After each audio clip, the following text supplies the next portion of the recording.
Hi guys, ഇപ്പം ഞാൻ വന്നിട്ടുള്ളത് ഇങ്ങനെ JJD സ്പോർട്സിൽ കളി കാണുന്നതാണ്. അപ്പോൾ നമുക്ക് നേരെ വീഡിയോയിലോട്ട് വിടുന്നതിന് മുന്നേ എൻ്റെ ചാനൽ നിങ്ങൾ ആദ്യമായിട്ടാണ് ലൈക്ക് ചെയ്യണം, ഷെയർ ചെയ്യണം, സബ്സ്ക്രൈബ് ചെയ്യണം. ആ സബ്സ്ക്രൈബിന് അടുത്തുള്ള ബെല്ലൈക്കണം അമർത്തിയാൽ ഞാൻ ഇടുന്ന പുതുതായ വീഡിയോസ് നിങ്ങൾക്ക് നോട്ടിഫിക്കേഷൻ ലഭിക്കുന്നതാണ്. അപ്പോൾ ഗൈസ് നമുക്ക് നേരെ വീഡിയോയിലോട്ട് ഇടാം. അപ്പോൾ അതിനായി നമുക്ക് JJD സ്പോർട്സ് ഡൗൺലോഡ് ചെയ്യണം. അപ്പോൾ ഡൗൺലോഡ് ചെയ്യാനായി പ്ലേ സ്റ്റോറിൽ പോകരുത് ഗൈസ്. അപ്പോൾ പ്ലേ സ്റ്റോറിൽ വന്നിട്ടുണ്ട് അതിന് കളിച്ചാൽ പിന്നെ കാണിക്കണം ഞാൻ നേരമില്ല. പിന്നെ നമ്മളെ ഗൂഗിളിൽ പോയാൽ നിങ്ങൾ കയറ്റാവും കേട്ടോ. ഗൂഗിളിൽ പോയാൽ നിങ്ങൾ കയറ്റാവുള്ളൂ, നമ്മൾ ഇതിൽ നിന്ന് കയറ്റാൻ പാടില്ല. നമുക്ക് JJD സ്പോർട്സ് ഒന്ന് നെക്കി കൊടുക്കാം.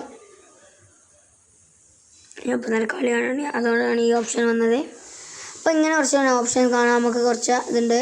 Live football live, cricket live, live news, live TV അങ്ങനെ കുറച്ചുണ്ട്. നമുക്ക് ഇപ്പോൾ ഫുട്ബോൾ ലൈവാണ്, ഫുട്ബോൾ സെർച്ച് ചെയ്യാം. ഇപ്പോൾ കളി നടക്കുന്നത് Mumbai city FC Chennai FC ആണ്. ഇപ്പോൾ മിക്കവാറും പറഞ്ഞില്ല, ആര് ജയിക്കുന്നു അറിയില്ല പറഞ്ഞു. ഇപ്പോൾ നമ്മൾ 1, 2, 3, 4, 5 അങ്ങനെ കുറച്ച് 9 വരെ കാണുന്നുണ്ട്. നോക്കാം. അപ്പോൾ നമുക്ക് ഇങ്ങനെ ഒരു ഓപ്ഷനാണ് കണ്ടിട്ടുള്ളത്. അപ്പോൾ അങ്ങനെ വരും. അപ്പോൾ 1-1 സമനില പിടിച്ചിരിക്കുകയാണ്. അപ്പോൾ മുംബൈ സിറ്റി വന്നിട്ടുണ്ട്, ചെന്നൈ FC വന്നിട്ടുണ്ട്. ഇതാട്ടോ ഈ നീലാണ് സിറ്റി പൗസ് ചെയ്താൽ കിട്ടും.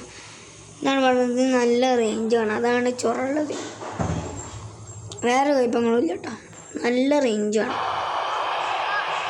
യെല്ലോ കാർഡ് കിട്ടിയിട്ടുണ്ട്. അപ്പോൾ ഗൈസ് ഇന്നത്തെ വീഡിയോ അത്രേ ഉള്ളൂ. ഇഷ്ടപ്പെട്ടാൽ ലൈക്ക് ചെയ്യണം, ഷെയർ ചെയ്യണം, സബ്സ്ക്രൈബ് ചെയ്യണം. റേഞ്ചില്ല കേട്ടോ. ഇഷ്ടപ്പെട്ടാൽ ലൈക്ക് ചെയ്യണം, ഷെയർ ചെയ്യണം, സബ്സ്ക്രൈബ് ചെയ്യണം. സബ്സ്ക്രൈബിന് അടുത്തുള്ള ബെല്ലൈക്കൺ അമർത്തിയാൽ ഞാൻ ഇടുന്ന പുതുപുത്തൻ വീഡിയോസ് നിങ്ങൾക്ക് നോട്ടിഫിക്കേഷൻ ലഭിക്കുന്നതാണ്. Bye bye. നാളെ വേറെ ഒരു വീഡിയോ വരുന്നതാണ്.